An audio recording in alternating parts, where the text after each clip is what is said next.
go'aamin oo majoritigoodu aanay isku raacin in la aqoonsado somalilan wax aqoonsiya oo jira maba jirto haba yaraate dad baa lagu khiyaamaynayey oo loogu sheekaynayey d b welba waynaga heshiiska la galay d b weld waxaa oggolaaday xasan sheekha iminka fadhiya ee madaxweynaha ayaa imaaraadka ka oggolaaday بسم الله الرحمن الرحيم والصلاة والسلام على أشرف المرسلين سيدنا محمد وعلى آله وصحبه وسلم أما بعد waxaynu ka wada dheregsanahay xaaladda iminka somalilan ay gashay ku jirto waxaan doonayaa in kaga hadlo heshiiska madaxweyne muuse uu la soo saxeexday aabi axmed raadadka uu leeyahay heshiiskaas ama saamaynaha uu leeyahay ee xag dhaqaale xag siyaasadeed xag bulshaba saamaynta uu keeni kara waa noocmaa waxaan doonayaa marka hore inaan sharciyan dhinaca sharcigaan ka hadlo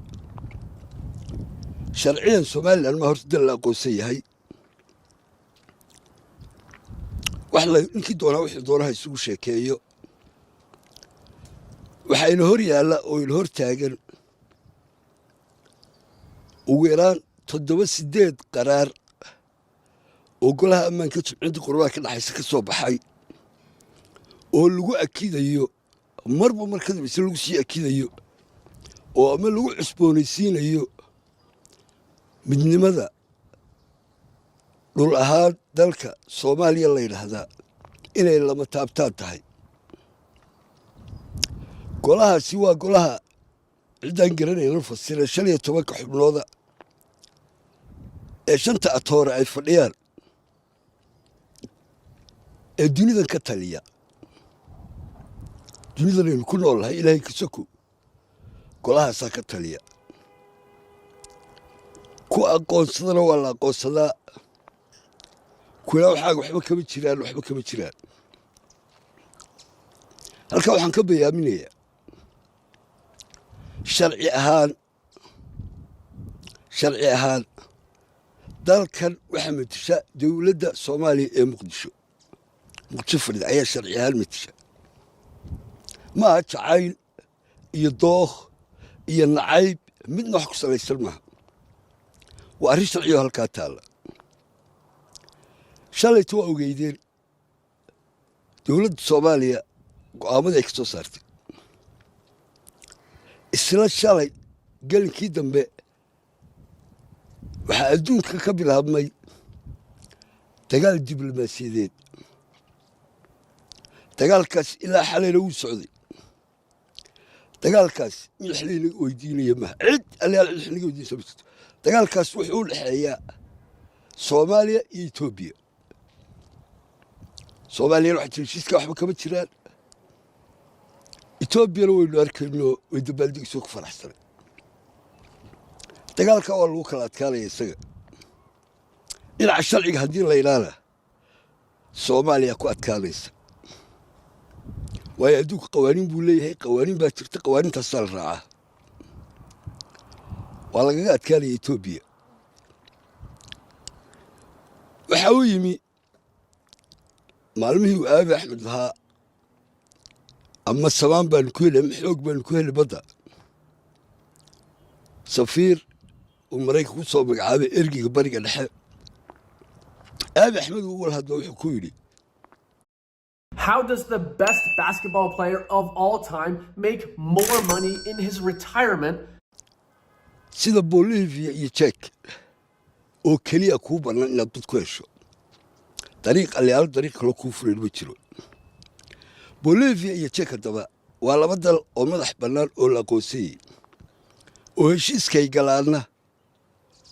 uu dhaqangal yahay laakiin waddan aan la aqoonsanayn oo waddan kale sheegto oo ku hoos jira waddan kale iyo dal la aqoonsan yahay heshiis ay wada galaan ma aha wax ictibaara dad baa lagu khiyaamaynayey oo loogu sheekaynayey DP Worldba waynaga heshiiska la galay DP World waxaa oggolaaday xasan sheekha iminka fadhiya ee madaxweynaha ayaa imaaraadka ku oggolaaday sidaasaynu ayuu ku timi oo Somaliland ku saxeexday oo detailska ay saxeexday heshiiskanna iminka haddaanu Aabi Axmed sharciga u yaqaana haddaanu farmaajo waraaq ka haysan qoraal ka haysan berigii uu meesha joogay baa u horreysay oo soo baxday sheekada badda Itoobiya iyo Soomaaliya Aabi Axmed oo jira 4 dekedood oo Soomaaliya inuu isticmaalaynaa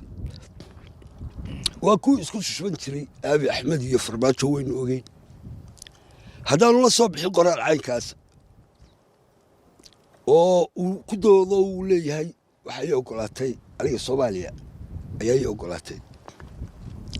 daciif bay noqonaysaa dooda Itoobiya meel ay ka shaqaynaysaana ma jirto qodobka ixtiraafka ama aqoonsiga ee laga hadlayo mandaqadeena urur goboleedka ku yaalla waxaa la yidhahdaa IGAD aqoonsigeenu wuxuu ka bilaabmaa urur goboleedka IGAD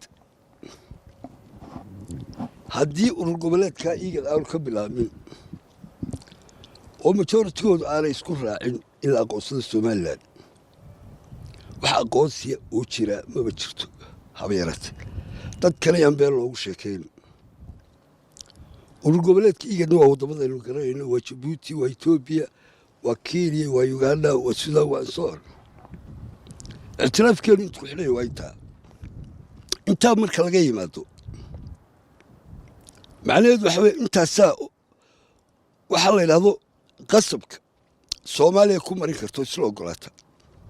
oo Soomaaliya qasabka ka dhaadhicin karta iyo Soomaaliya iyo Somaliland oo heshiiya oo isaqoonsada oo Soomaaliya ay saxeexdo baarlamaankeedu abuur karayo oo saxeexo aqoonsigu labada dariiqo ku iman kara aqoonsi Itoobiya oo kaligeedii wax jira maaha